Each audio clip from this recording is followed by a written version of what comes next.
today we had lunch at Taco Tuan, which is the most delicious. Look how good this Great looks. choice. Everybody will love them. And the Vidia ramen here is unmatched. I got it. Let's try it and rate it 1 to 10. Yeah, this is a 9 out of 10 for me. And I see why they call it the best quesadilla in Chicago. This restaurant went from selling $60 a day to being one of the hottest restaurants in the city of Chicago. And guess what? It's owned by a Latina.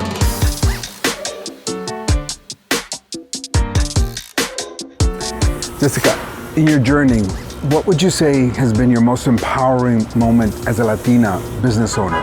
Was probably when I had somebody in Pilsen reach out and they wanted me to be at an event where they were going to be highlighting people that were giving back to their community. And I think that to me was amazing, because as we continue to grow and we're trying to do the best that we can, it's nice to see that somebody else is looking at you and seeing what you're doing. And it's just really nice to see that. Feels warm and fuzzy. It does. It's like, because I think that we don't hear that every single day. And I don't know, I grew up having parents that were proud, obviously. Right. They're proud of what you do, but I don't think, and I don't know if you experience this either, but I don't think you hear it all the time, because you see yourself grinding every day, you see yourself working hard every day, and then you're just like, you feel like, okay, I'm accomplishing something, but to have somebody else recognize that, it does feel, like you said, warm and fuzzy. Absolutely. If you had to name 3 qualities that, in your opinion, make a difference to being a successful entrepreneur, especially for a Latina, what would you say those would be? To be agile. During the pandemic, I think that it was a time that we really had to understand what was going on and what was going to be next for us. So I think that just understanding how to pivot, and I think that's something that I learned from an old manager, is things are going to continuously change. So how do we change with it? How fast can we move with it? And I think that was something that's always stuck with me. Mm-hmm. I'm also a big believer in having a positive attitude and making sure that, you know, when you talk to people, that you give them your true self. So that's definitely a quality I think is very important. The reality here is I truly believe that for you to get to where you are, there had to be that inner drive inside of you first and foremost, because it's, I truly believe that before anything can exist anywhere, it has to belong somewhere. And at first it belongs in your heart and in your belief and in your drive. So absolutely, you are right. It's like having that belief to just keep going. So many people, unfortunately, sometimes are surrounded by people who are maybe not quite as supportive and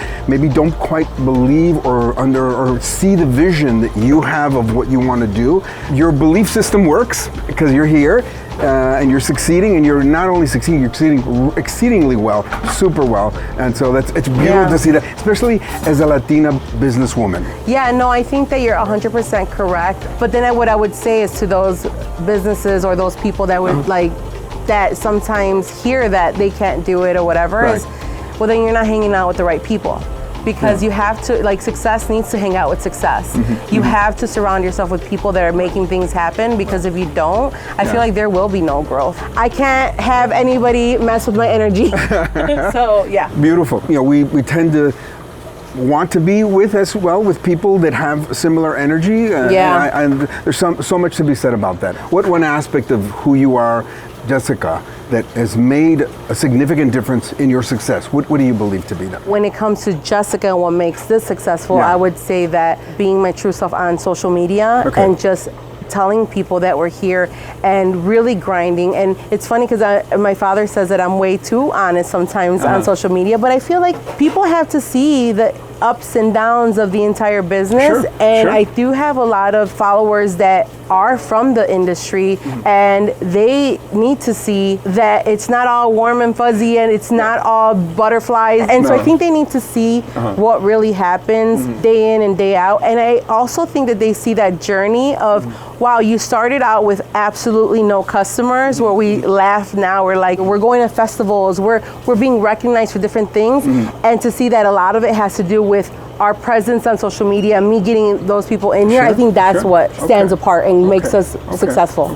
Talk about your food. I want to know more about, how did you develop your recipes? Where'd you get them from, and who did you, lean on to get that? Because, nobody does anything on their own. The way this started is my father had a vision of having a restaurant. To be honest with you, he thought that having a restaurant was extremely easy.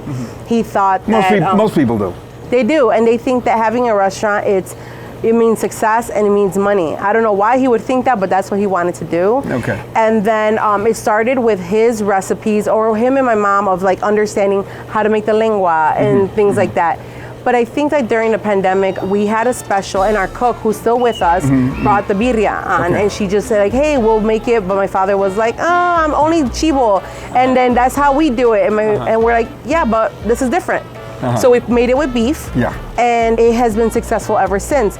But a lot of the other dishes, yes, we're known for the quesadillas, but a lot of the other dishes are inspired by our mother, who's no longer with us. Oh, and sorry to hear that. No, thank you. And they're inspired a lot of what we used to eat in childhood. So a lot of memories. Lots of memories. Like, we do put a little bit more of our twist to it. Like, she used to make us these quesadillas. They're fritas, and they're just cheese inside, a little bit of sour cream, and that was it. But of course, we have to add a little carne, and we make it a little different. But people like that. They gravitate to what's trendy out there now, and it's changed. The game has changed completely, where yes, we keep tradition, but how do we put a little spin to it? And it's fun, and I think that's what we're going towards.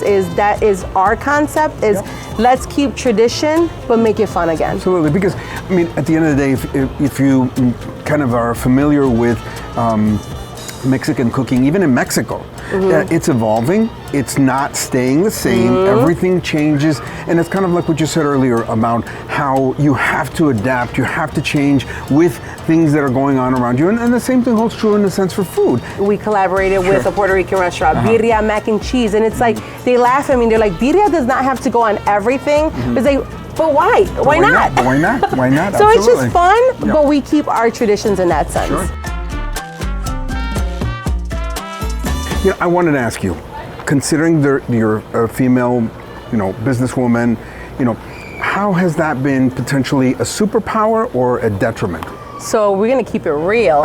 So I think that it's been a superpower because I feel get opportunities that maybe most people don't get. So they do want to highlight women, and what I mean they is just anybody that has those opportunities to give. And but I would say it's kind of difficult in the sense that I have a big mouth. Like, I'm very direct with people. I don't sugarcoat things, and it comes out as abrasive sometimes. And I think that that's not my intention. But I also take a look, and don't take this the wrong way, but in business, we have to keep it straight. I feel like we very direct, straight to the point. And sometimes it's hard because when I do talk to my male counterparts and I'm direct, and they're just like, whoa.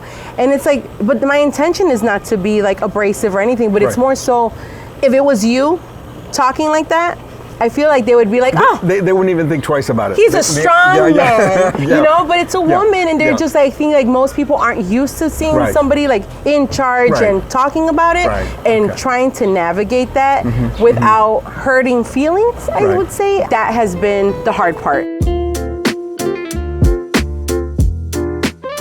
So Jessica, I really would love to know, what advice would you give to our female audience that is considering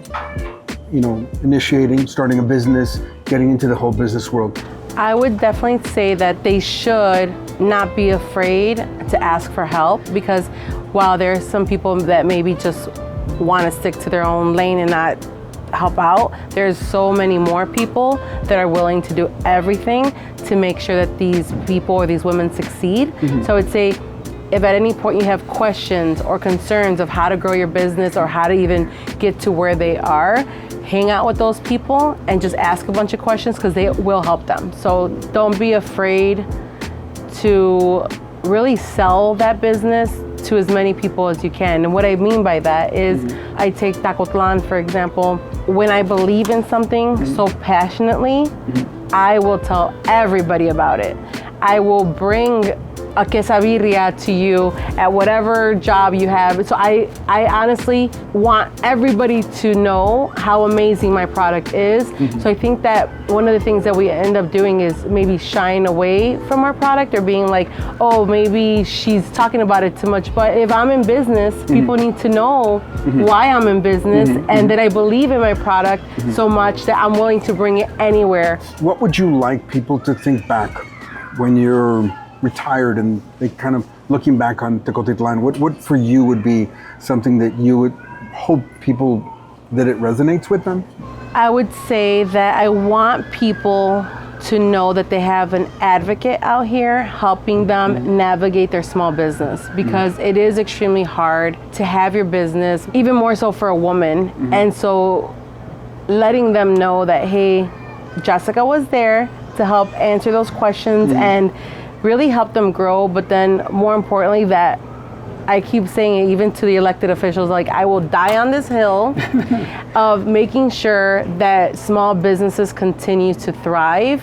And if that means I have to fight for certain things, I will be loud about it. So I'm not afraid to say that. And they'll be hearing from me. It is extremely hard. Now more than ever, we need somebody out there to talk about those challenges, but then see how we can continue to move forward and how do we get through it all together and not take it lying down, but really just trying to achieve more for us. Yeah, absolutely. 50 years from now, if somebody were to see your tombstone, what would your tombstone say? It would say, "Here lies La Chingona de Jessica." To me, it means this badass woman that comes out here and grinds every day, that pushes the envelope, that just fights for what she believes in. And if I only have one life, I want people to know that I came here and I did something with it. And so I want to make sure that these businesses continue to thrive. So I just say, hey, this badass woman got things done and she did what she had to do.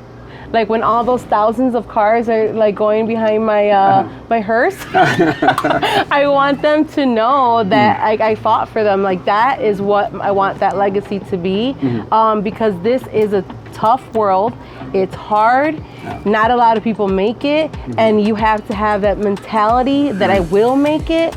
And so I think that that's what I want people to know, that Jessica helped them in some way or another. Sure. You know? It's kind of crazy, but at the same time, it's like that's how passionate I am about the community in general, specifically women. I talked to you already about how hard it is, and I want to make sure that we win. Sure, absolutely. And you're winning. And it's a battle, it's a fight, as you put it. We live in a very challenging, especially now, in a very challenging world. So I commend you, and I have a great deal of respect for you, and the fact I congratulate you for all the effort and dedication and sacrifice and everything you do day in and day out with your family and this beautiful restaurant and the great food. And I'm glad that B&B can be and has been a part of your success and helping you to provide that value-added experience that your clients clearly have gotten very much accustomed to it. So that's beautiful. Thank you. And I think it's more so we talk about quality. It is like, obviously, we want to serve our customers really good quality food, and part of it is having this relationship with you guys and continuing to do that. But more so, like, I want to make sure that you walk away too in true authentic form. I'm going to tell you that I think one thing you just said right now is like, it's good that you're winning, but I want to make sure that people truly understand that it's not like, I don't want to just highlight the wins, that I hope that they can also get from me that it is a grind. It is very hard to be in this business, and it's like, I want them to feel that even though there is that difficulty, even though there are those challenges, cry, but pick yourself up and let's do it the next day.